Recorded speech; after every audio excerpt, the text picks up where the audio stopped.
Welcome, ladies and gentlemen. This is Eziel, Lancer on Mount Tyrannus. And so what we're actually going to talk about today is probably something that most guilds that know about this don't want you to know about if you're in a guild. So we're going to talk about guild buffs. There's actually 5 of them. And if you look on the map here, you can see I'm in Velica at the Valkyrian Federation headquarters. And if you talk to Amvia, this is the guild reward coordinator. Now, I'm going to go ahead and show that there's 5 different types of guild buffs you can get here. But before we get into actually the details of this, what I want you guys to know is that you're going to be required to utilize the Cathartic Award points to purchase these. So as you can see, it's 25 for the Potion of Culture Opportunity and then 20 for the rest. Now, one thing to keep in mind, your guild level has to be level 2. If it's not, you won't be able to utilize these, so make sure that you guys go to the guild manager to increase your actual rank or level of your guild so you can utilize these. And so what you're going to want to remember here is that the potions here are only used for those that are online at that particular time. It's not a 30-minute buff, basically, for your guild, and that's it.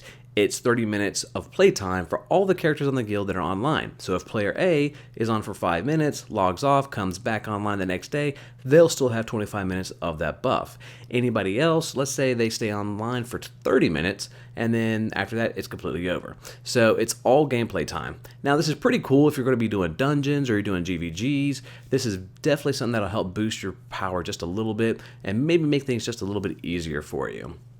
So, what I'm going to do is go through and talk about these different potions. The first one we've got is the Potion of Culture Opportunity, which is really good for those new guilds that are trying to level up new players. You get a 5% boost of XP for 30 minutes, and the effect persists through death. Then we've got our Vigorous Renewal Draught. Now, the important thing to remember here is that the Renewal Draughts could only be used one, and there's actually 2. So there's a Vigorous and Infused. So you have to pick which one you want to use here. So as you can see, we've got 1% HP regeneration for the Vigorous Renewal Draught, and then the Infused Renewal Draught is actually 5 MP over 5 seconds. So depending on how your composition is, maybe you have more healers or sorcerers, and that mana may be a little bit more important to get, whereas maybe you have more melee, and that HP is actually probably a little bit more important at that time. Now, the first Savage Draught is our powerful one. This is one that actually increases your power by 5 for 30 minutes. And you can't use it with the other Savage Draught, which is actually Tenacious one.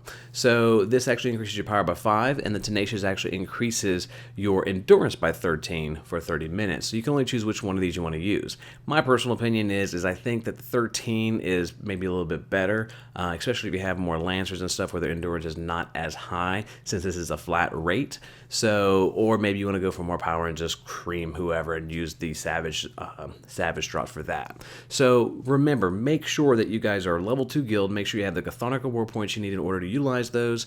And now the secret is out and everybody knows. If you have any questions, comments, leave them on my YouTube channel, or feel free to find me on the Tera forums or Reddit. And as always, guys, happy hunting and have a good one.